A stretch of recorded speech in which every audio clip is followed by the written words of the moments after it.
যেই দিন থেকে তোমার এরকম হবে যে তোমার পড়াশোনা দেখা তোমার বাবা মা টেনশন করতেছে যে এমনি পড়লে তো আদা পাগল হয়ে যাবে, এমনি যদি এইভাবে করতে থাকে তাহলে তো আদা পাগল হয়ে যাবে, যখন তোমার বাবা মা এটা করবে আজকে আর পড়া লাগবে না, ঘুমাবে, তখন তুমি বুঝবা যে তোমার বুয়েটে চান্স পাওয়ার মতো, তোমার বুয়েটে চান্স পাওয়ার মতো একটা প্রিপারেশন হয়েছে। যতদিন পর্যন্ত তুমি এই জিনিস ফেস না করবো ওদের পর্যন্ত বুয়েটে চান্স পাওয়ার মতো পড়াশোনা হয় না, ধরে নিতাম। বুঝতেছ? তুমি বুয়েটে পড়বো, বুয়েটের নাম ট্যাগ লাগাই দিবা, এই যে কোচিনে তো লেখা, এই যে বুয়েটের ট্যাগ লাগাই দিবা, এটা তো সহজে আসবে না। তুমি বুয়েটে চান্স পাইলে আরেকজনের স্বপ্নকে নষ্ট করে তুমি চান্স পাবো।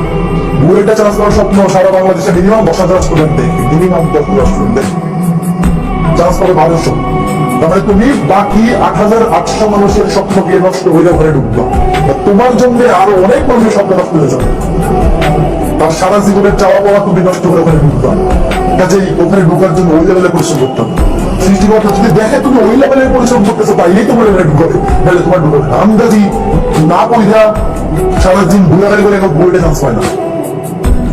যে বইটা ফার্স্ট হয় সেও যদি গড গিফটেড ট্যালেন্ট হয় তাও সে ওই লেভেলে পরিশ্রম করে চান্স পায়। কাজেই তুমি 8,800 মানুষের স্বপ্নকে নষ্ট করে যে সিটটা তুমি পাবা, অবশ্যই তুমি যদি ওই লেভেলের পরিশ্রমী না হও সৃষ্টিকর্তাও চাইবে না